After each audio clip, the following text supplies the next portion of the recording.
Hi, welcome back. Well, James Standish is here. Thanks for being with us, James. It's a pleasure, Ken. Now, James, this terrible shooting in Charleston, South Carolina has raised a lot of questions, as we heard in the news. But one of those is the issue of gun laws, and you're going to go there today. Well, I think I have to, and I think we all need to, Ken, because this is something that's happened.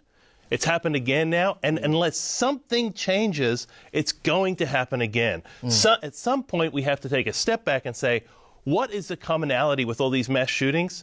Well, there's a few different things at play, but one of them is, of course, guns. Okay. What do you say about the argument that, hey, it's not guns that kill people? There's, you know, thousands, hundreds of thousands of responsible gun owners who don't go around shooting people. Which, of course, it's people who kill people. Which, of course, is partly true, but like a lot of things that are partly true, it's also fundamentally false. Let me just give you an example. Last week, there was another mass killing.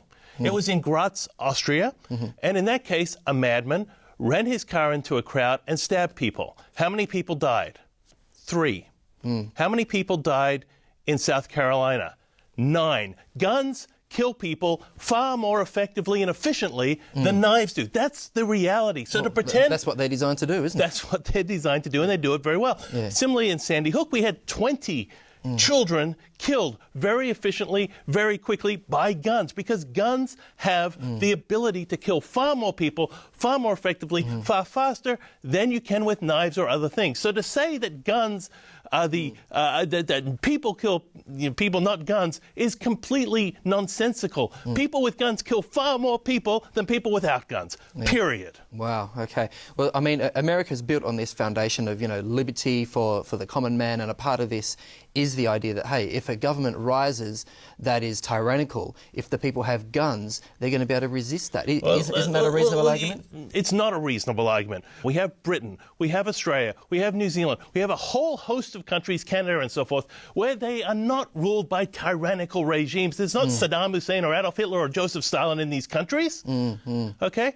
And in addition, if you wanted to take on the U.S. government, it wouldn't be handguns that you'd do it with. You'd have to have missiles and you'd have to have aircraft carriers. If people think that they're going to take on the U.S. government with a few handguns, it's a fantasy. It's ridiculous. You can take on governments, as Nelson Mandela showed, as Gandhi showed, as Martin Luther King showed. You can take them on in a political movement and change the way a democracy goes without resorting to blood in the streets. Now, James, we have to finish. We're nearly out of time, but just as we finish, there's a perception that Christians in the US are particularly pro-gun, this sort of redneck Republican voting, pickup truck driving gun owners.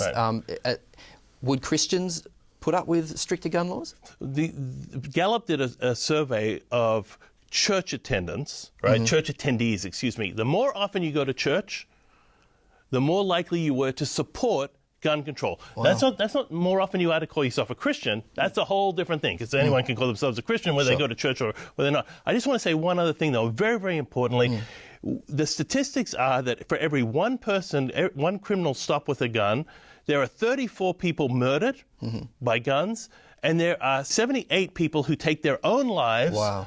And there are 2 people with guns, and there are 2 people who are killed accidentally. In other words, if you put it all together, for every one criminal stopped by a gun, there's 114 good people killed. It's time to put out the fire, to put our guns away, and to live as a civilized society, and that requires, Ken, it requires, and I appeal to you, for those of you who think that guns are making you safer, they are not. It's a lie.